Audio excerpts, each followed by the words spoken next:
Eagle যখন আকাশে উড়ে তখন বাকি সবাই কিন্তু তার নিচে থাকে এবং সে সবসময় বিলিভ করে যে I am the king of the bird kingdom. Eagle একবার কি করছিল, ডিম পাড়ছিল। তো ডিমটা পরে ওই যে মুরগি যেখানে হয় সে জায়গায় ডিমটা পড়ছিল। তো এই ডিম থেকে যে বাচ্চা বের হয়েছে এটা কার বাচ্চা? বাচ্চাটা কার? কিন্তু আছে কাদের সাথে? এখন এই বাচ্চা যখন ডিম ফুটে যখন বাচ্চা হইলো তখন সে তার আশেপাশে দেখতেছে সব মুরগি। এমনকি সে নিজেকে ঈগলের বাচ্চা চিন্তা করবে? করবে বলেন? তো নিজেকে বরাবরের মতো ওই মুরগির বাচ্চাই চিন্তা করলো। করে যখন সে একটু বড় হচ্ছে, লাফাইতে দেখে, তার মাকে বলতেছে যে এরা লাফাই কেন, এত লাফাই কেন? বলছে তুমিও পারবে একটু লাফাইতে। তো লাফাই এতটুকু উঠে। সে বিলিভ করছে যে মুরগি মানে হচ্ছে এর চেয়ে বেশি উঠতে পারে না, তাই তো নাকি? কিন্তু আসলে কি সে মুরগি ছিল?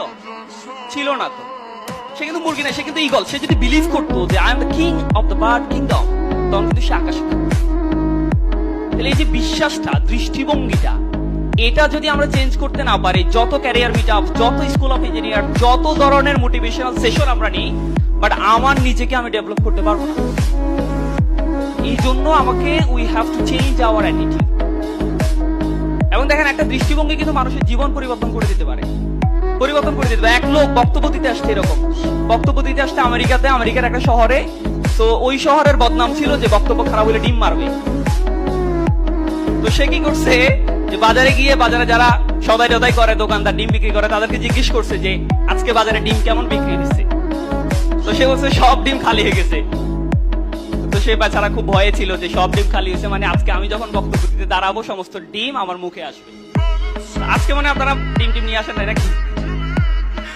যাই হোক, তো পরে একটা সময় সে চিন্তা করছে যে আমাকে চেঞ্জ হতে হবে।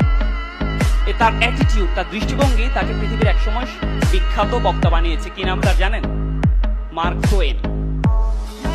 প্রথম দিন কিন্তু সে প্রচুর পচা ডিম তার মুখে আসছে। এই যে অ্যাটিটিউড, এটা যদি চেঞ্জ করতে পারি না, আমাদের সবার জীবন চেঞ্জ হয়ে যাবে।